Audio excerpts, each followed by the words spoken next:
aspirants, this is Divya Jaiswal. Welcome back to our channel Rishaz, the only mantra for legal success. जैसा कि हमने अपनी पिछली video में एविडेंस एक्ट के इंट्रो के बारे में बात की थी कि एविडेंस क्या है, एविडेंस के चैप्टर्स कितने हैं, एविडेंस के पार्ट कितने हैं, वो कितने सेक्शंस में डिवाइडेड है, एविडेंस की हिस्ट्री क्या है। तो आज की इस पर्टिकुलर वीडियो में हम एविडेंस के सारे सेक्शंस की क्या रेलिवेंसी है या हर सेक्शन अपने आप में क्या प्रोविजन रखता है या वो क्या कहता है, इसके बारे में बात करेंगे। तो शुरू करते हैं। आज की इस वीडियो में हम सेक्शन 1 से लेके सेक्शन 4 जो कि बात करता है चैप्टर 1 और रेलिवेंसी ऑफ फैक्ट, जिसमें बेसिक प्रोविजंस की बात की गई है। तो सेक्शन 1 से स्टार्ट करते हैं। तो आज का सेशन स्टार्ट करने से पहले हम ये बता दें कि हमें एविडेंस की ज़रूरत क्यों पड़ती है। तो जैसे भी कोर्ट में कोई भी कार्यवाही चलती है, कोई केस आता है, तो कोई कोर्ट कैसे यकीन मानेगा कि ये जुर्म हुआ है या स्पेसिफिक एक्ट घटित हुआ है। तो वहाँ कोर्ट क्या करता है, उसे मानने के लिए सबूत या साक्ष्य की मांग करता है, यानी कि एविडेंस की ज़रूरत वहाँ पे पड़ती है किसी भी एक्ट को या किसी भी जुर्म को साबित करने के लिए। बेसिकली हमारे लॉ में जितनी भी पनिशमेंट्स है वो कहाँ डिफाइन की गई हैं, आईपीसी यानी कि इंडियन पिनल कोड में, और उनका प्रोसीडिंग, उनका प्रोसीजर कैसे होगा वो सीआरपीसी बताता है, यानी कि क्रिमिनल प्रोसीजर कोड। और एविडेंस एक्ट में कोई भी साक्ष्य या कोई भी फैक्ट रेलिवेंट है या इररेलिवेंट है, उनके बारे में बात की गई है। तो चलिए आज का सेशन स्टार्ट करते हैं। तो सेक्शन 1 से स्टार्ट करते हैं। और सेक्शन 1 क्या कहता है? सेक्शन 1 बात करता है एक्सटेंट्स की, कि हमारा जो इंडियन एविडेंस एक्ट है वो कहाँ लागू होता है और कहाँ लागू नहीं होता है। तो हमारा जो इंडियन एविडेंस एक्ट है extends to the whole of India and applies to all judicial proceedings, यानी कि हमारा जो इंडियन एविडेंस एक्ट है वो सभी पूरे भारत पर लागू होता है और अप्लाई होता है सभी जुडिशियल प्रोसीडिंग्स यानी कि सभी न्यायिक कार्यवाहियों पे। लेकिन कहाँ लागू नहीं होता है, यानी कि shall not apply army act, Indian navy discipline act, naval discipline act, air force act, affidavit and arbitrator proceedings. ठीक है, यानी कि अप्लाई होगा सभी जुडिशियल प्रोसीडिंग्स पे और अप्लाई नहीं होगा आर्मी एक्ट पे, नेवल डिसिप्लिन एक्ट पे, इंडियन नेवी डिसिप्लिन एक्ट पे, एयरफोर्स एक्ट, एफिडेविट और आर्बिट्रेटर प्रोसीडिंग्स। और एक्सटेंड क्या होगा, पूरे होल ऑफ इंडिया पे।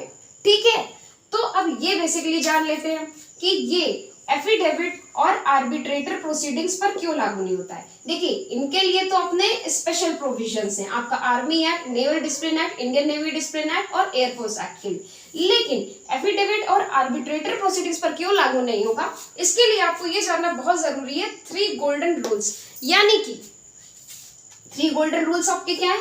Hearsay evidence is no evidence, oral evidence must be direct, and if documentary evidence है तो प्रूफ भी कैसे करेंगे, हम उसी से करेंगे। यानी कि जितने भी आपके हियरसे एविडेंस, अब आपको हियरसे एविडेंस जानना बहुत जरूरी है। हियरसे एविडेंस क्या होती है? सुनी सुनाई साक्ष्य, यानी कि हमने सुना कि न्यूज़पेपर में ऐसा लिखा है, हमने कोई खबर पढ़ी, तो ये क्या है? Hearsay evidence. या मैंने ये सुना कि अरे ए ने बी का मर्डर किया था और सी मुझसे ऐसा कह रहा था, ये क्या होगा आपका? ये होगा आपका हियरसे एविडेंस। तो हियरसे एविडेंस की कोई रेलिवेंसी नहीं होती है इंडियन एविडेंस एक्ट में। इसके एक्सेप्शंस भी दिए हैं जो कि आपका सेक्शन 32 में देता है।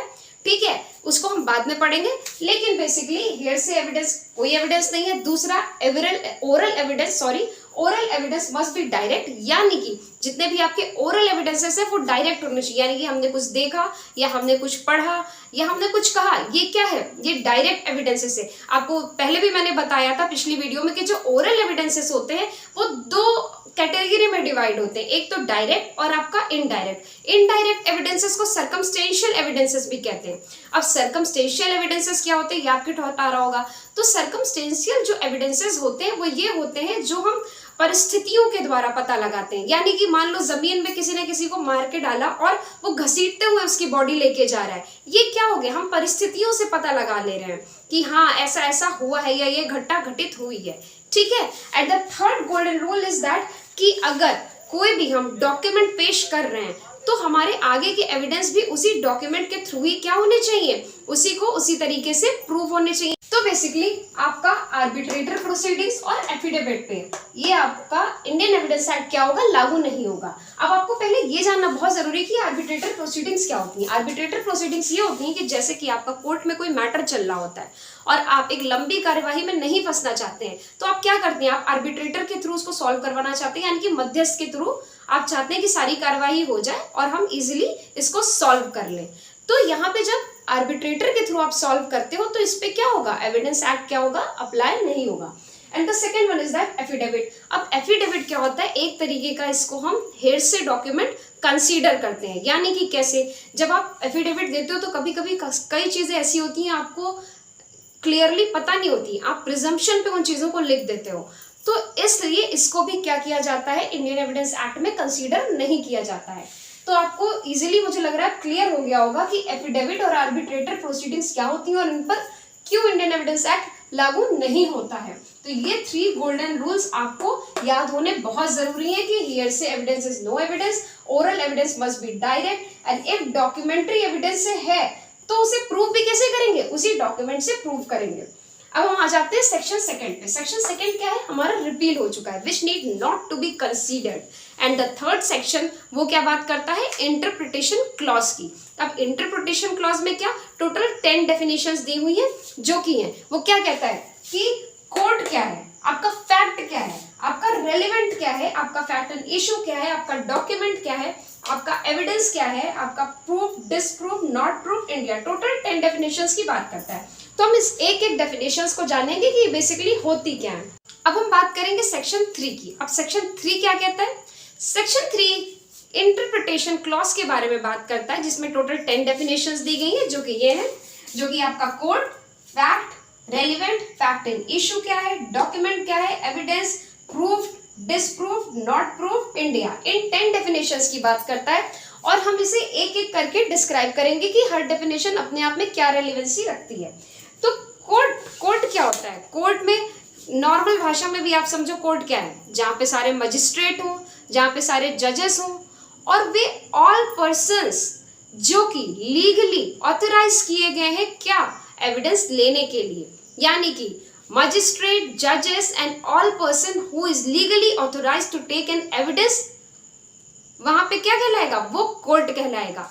और कौन इसमें कोर्ट में शामिल नहीं होंगे, आर्बिट्रेटर, क्योंकि ये मध्यस्थ होते हैं, ये कोर्ट के बाहर की कार्यवाही होती है। जब हम लंबी कार्यवाहियों में ना फंस के अपने मैटर को सॉल्व कराना चाहते हैं तो हम जाते हैं आर्बिट्रेटर के पास। तो आर्बिट्रेटर कोर्ट में कंसीडर नहीं होंगे, कोर्ट में सिर्फ 3 ही लोग कंसीडर होंगे, जो कि आपके मजिस्ट्रेट, जजेस और ऑल पर्सन्स जो लीगली ऑथराइज्ड हैं एविडेंस लेने के लिए। और ये आपके प्री का एक क्वेश्चन है, पूछ लेता है कि कौन कोर्ट की डेफिनेशन में आता है और कौन कोर्ट की डेफिनेशन में नहीं आता है। एमसीक्यू बना के आपका क्वेश्चन पूछा जाएगा और जिसमें आपको टिक करना होगा कौन है और कौन नहीं है। इसलिए ये 3 पॉइंट्स आपका याद रखना बहुत जरूरी है। मीन्स 4 आपका जजेस, मजिस्ट्रेट और आर्बिट्रेटर और प्लस आपका की पर्सन्स जो कि लीगली ऑथराइज्ड हैं आपका एविडेंस लेने के लिए। ठीक है, और अब नेक्स्ट डेफिनेशन पे आते हैं। नेक्स्ट डेफिनेशन बात करता है कि फैक्ट। अब फैक्ट क्या है, फैक्ट बेसिकली होता है तथ्य। अब कोई चीज तथ्य क्या है हम उसको जानेंगे, यानी कि थिंग्स, ठीक है, कोई स्टेट ऑफ थिंग जिसको हम अपने सेंसेस से समझ पा रहे हैं या देख पा रहे हैं, सुन पा रहे हैं, यानी कि, और या फिर मेंटल कोई कंडीशन। अब इसको एक एग्जाम्पल से समझते हैं। जैसे मैंने कुछ देखा, ये एक फैक्ट है, मैंने कुछ सुना, ये एक फैक्ट है, मैंने कुछ कहा, ये एक फैक्ट है। ठीक है, मेरी अपनी कोई गुडविल है, ये क्या होगा, ये फैक्ट है। तो बेसिकली यही है फैक्ट की डेफिनेशन और इसी से क्वेश्चन बनता है। इसीलिए बेयर एक्ट की अंडरस्टैंडिंग होना बहुत जरूरी है। आपके पास बेयर एक्ट होना इतना इंपॉर्टेंट है। बेयर एक्ट में क्या है, कैसे है, जितना मैं पढ़ा भी रही हूँ आपको, तो आप प्रॉपर अंडरलाइन करते जाओ कि बेयर एक्ट में बेसिकली क्या क्या मेंशन है और इन्हीं से क्वेश्चन बनता है। आपको बेयर एक्ट की अगर सही से अंडरस्टैंडिंग हो गई तो आपका जुडिशरी का प्री कोई भी रोक नहीं पाएगा। ठीक है, और बाकी मेंस तो आंसर राइटिंग वो तो अपनी स्किल्स, वो तो आर्ट ही एक तरीके की, जितना आप लिखेंगे, जितनी प्रैक्टिस करेंगे उतने आप परफेक्ट बनते जाएंगे। नेक्स्ट डेफिनेशन को जानेंगे जो कि आपका है रेलिवेंट। तो कोई भी चीज रेलिवेंट कब कही जाएगी, जब एक फैक्ट दूसरे फैक्ट से कनेक्टेड हो और इन any of ways in any of ways वो रेफर किया गया हो in the provision of this Indian evidence act. यानी कि कोई एक फैक्ट दूसरे फैक्ट से रेलिवेंट या कनेक्टेड तब कहा जाएगा जब इस एविडेंस एक्ट के प्रोविजन में वो रेफर किया गया हो in any of way. Clear? ये है आपका रेलिवेंट की definition according to section 3 interpretation clause. ठीक है, अब आते हैं आपका नेक्स्ट डेफिनेशन पे, फैक्ट एंड इशू। अब फैक्ट एंड इशू क्या है? फैक्ट एंड इशू बेसिकली ऐसे तो समझ नहीं आ रहा कि ये क्या हो सकता है। नॉर्मल भाषा में समझते हैं कि जब फैक्ट में कोई इशू, यानी कि या तो हम उसको एजर्ट कर रहे हो या तो हम उसे डिनाई कर रहे हो, कब? किसी कोर्ट या वाद की कार्यवाही के दौरान जो कि कोर्ट में चल रही है। ठीक है, तो उसमें जब हम किसी फैक्ट को बाय इटसेल्फ और या तो किसी और के साथ, किसी और फैक्ट के साथ वो कनेक्टेड है, ठीक है, और हम उस कार्यवाही में, उस वाद में उसे क्या कर रहे हैं, या तो असर्ट कर रहे हैं या तो डिनाई कर रहे हैं, वो आपका क्या कहलाएगा? Fact in issue. ठीक है, and the next definition is that आपका डॉक्यूमेंट। तो मैंने पिछली आपकी वीडियो में भी डॉक्यूमेंट को बताया था कि डॉक्यूमेंट होता क्या है। तो कोई भी डॉक्यूमेंट होने के लिए क्या जरूरी है? 3 चीजें जरूरी हैं, या तो वो लेटर में हो, या तो वो फिगर में हो, या तो वो मार्क में हो, तभी वो क्या कहलाता है? आपका डॉक्यूमेंट कहलाता है। ठीक है, तो यानी कि जैसे मैंने कुछ लिखा तो ये आपके क्या आ जाएंगे? ये आपका डॉक्यूमेंट हो जाएगा। मैंने आपकी कोई फोटो खींची, ये आपका क्या है? ये इलेक्ट्रॉनिक एक तरीके से डॉक्यूमेंट में काउंट होगा। ठीक है, तो जो कि लेटर में है, फिगर में है, मार्क में है, वो आपका कहलाएगा डॉक्यूमेंट। ठीक है, अब हम बात करेंगे नेक्स्ट अपनी डेफिनेशन के बारे में, जो कि आपका है एविडेंस। और एविडेंस हमने पिछली वीडियो में भी डिस्कस किया था कि एविडेंस होता क्या है। तो एविडेंस आपका लॉ में जो डेफिनेशन दी गई है आपका सेक्शन 3 इंटरप्रिटेशन क्लॉज के अंदर, वो ये है कि जब कोर्ट में कोई इंक्वायरी चलती है और कोर्ट किसी विटनेस को बुलाता है, तो कोर्ट या तो उसे परमिट करता है या तो एक्सपेक्ट कर रहा होता है कि वो कोई स्टेटमेंट दे। तो जब वो विटनेस जो बुलाया गया है और वो कोई विटनेस देता है या उसके द्वारा दिए गए ऑल स्टेटमेंट आपके क्या कहलाते हैं? आपके कहलाते हैं एविडेंसेस। यानी कि जो वो कहता है वो कहलाएंगे आपके ओरल एविडेंसेस, और जो डॉक्यूमेंट के रूप में पेश किए जा रहे हैं वो कहलाएंगे डॉक्यूमेंट्री एविडेंसेस। और डॉक्यूमेंट क्या है? वही अभी मैंने आपको पिछले डेफिनेशन में बताया, जो कुछ लेटर, मार्क या फिगर में है वो आपका कहलाएगा डॉक्यूमेंट। ठीक है, ओरल एविडेंसेस 2 टाइप के होते हैं, आपका डायरेक्ट और इनडायरेक्ट। इनडायरेक्ट को ही हम कहते हैं सर्कमस्टेंशियल एविडेंसेस, वो भी डिस्कस किया मैंने। और आपका रही डॉक्यूमेंट्री एविडेंसेस की बात, तो वो भी 2 सेक्शन में, 2 कैटेगरी में डिवाइडेड है, आपका प्राइमरी एविडेंसेस और आपका सेकेंडरी एविडेंसेस। प्राइमरी एविडेंसेस आपकी बात कहाँ पे करता है? 62 में, और सेकेंडरी एविडेंसेस आपकी बात करता है 63 में। तो अब हम आते हैं अपने नेक्स्ट डेफिनेशन पे, जो कि बात आप करता है प्रूफ। अब कोई भी चीज प्रूव्ड कैसे है? कोई भी चीज प्रूव्ड कैसे कहेंगे? तो कोई भी चीज प्रूव्ड होने के लिए कोर्ट, अब हम बात करेंगे अपनी नेक्स्ट डेफिनेशन के बारे में, जो कि आपका है प्रूफ। अब कोई भी चीज प्रूफ कैसे कही जाएगी? नॉर्मल भाषा में तो प्रूफ साबित है, ऐसा ही आप जानेंगे, लेकिन आपकी लीगल डेफिनेशन क्या कहती है? तो कोई भी चीज इस लीगल कार्यवाही में प्रूफ कैसे मानी जाएगी?